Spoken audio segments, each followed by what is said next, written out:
Who's here? John Bolton, former U.S. ambassador to the UN, joins me now. Ambassador, what did you think of the speech? I thought it was a great speech. I thought he covered a lot of ground. He handled the critical problems of Iran and North Korea with great skill, I thought. He made some important philosophical points about significance of national sovereignty, not yielding power to supranational governments, how bureaucratic the UN was.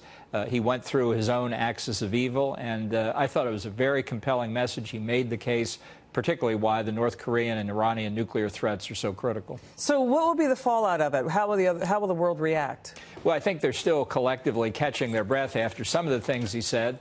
But again, with North Korea and Iran at the top of it, I think it's pretty clear that he's not going to waste a lot of time waiting for North Korea to come to its senses. And I think he was very, very clear in his disdain for the Iran nuclear deal. I think it's clearly on life support, perhaps no final decision.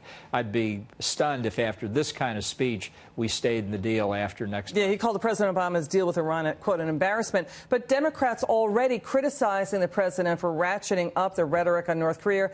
Here, Senator Dianne Feinstein said it was a, quote, severe disappointment. Here's what she said. He missed an opportunity to present any positive actions the UN can take with respect to North Korea. He launched a diatribe against Iran, again, offering no pathway forward. What's your response to that? Well, she's just flatly wrong. Look, even the two Security Council sanctions resolutions just passed against North Korea, both unanimous, it's true.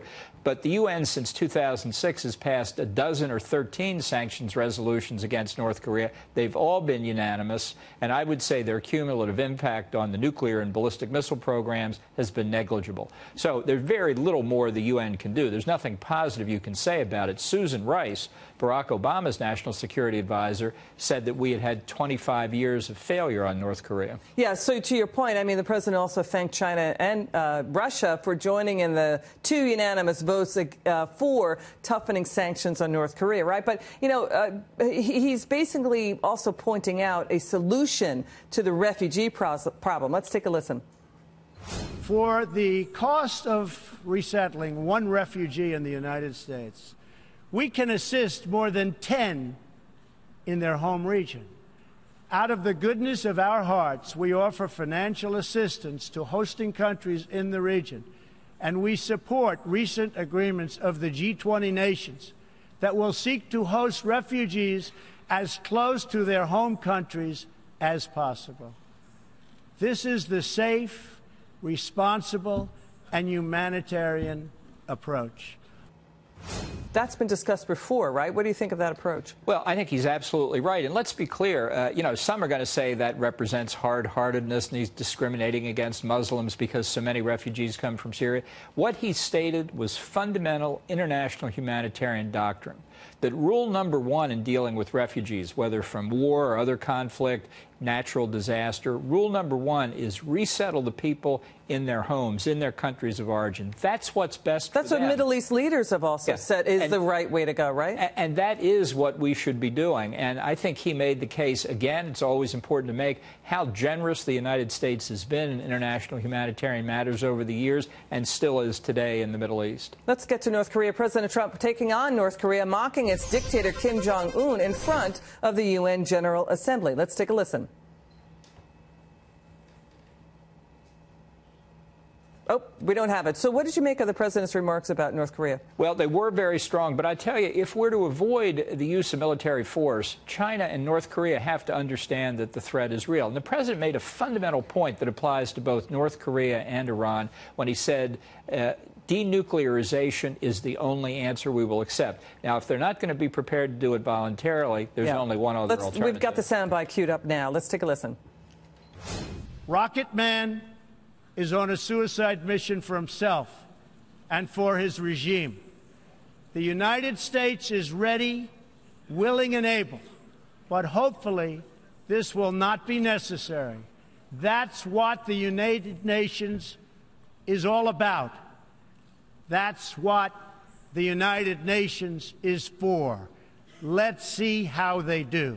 Let's talk about the reaction going forward. Rocket Man saying the U.S. is ready and willing and able to destroy North Korea if it continues. What's going to be the reaction here? How will these nation states react? Well, I think he's made it clear we've come to the end of the road, and we've run out of time. We've tried this for 25 years, and we've seen from the thermonuclear tests that the North Koreans just conducted, their sixth nuclear test, the rocket shots that they've made over Japan.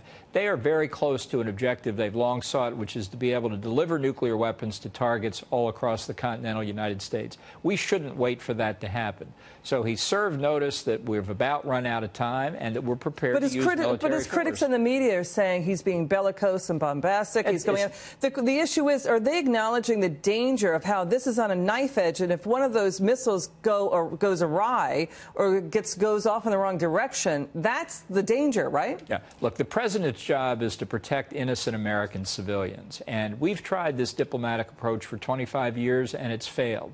So for him to continue something that we know has failed is the definition of insanity, and he's not going to do that. It's not bellicose after 25 years of trying to say, we're not going to try this anymore because we know what the result will be. It will be more failure. See, I mean, Kim Jong-un has fired off more missiles than his father and grandfather combined, according to one estimate. The president also calling out nations who continue to trade with North Korea. Roll tape.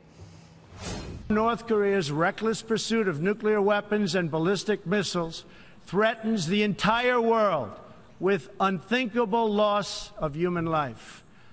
It is an outrage that some nations would not only trade with such a regime, but would arm, supply, and financially support a country that imperils the world with nuclear conflict.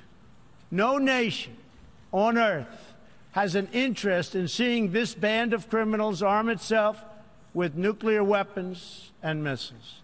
The United States has great strength and patience, but if it is forced to defend itself or its allies, we will have no choice but to totally destroy North Korea.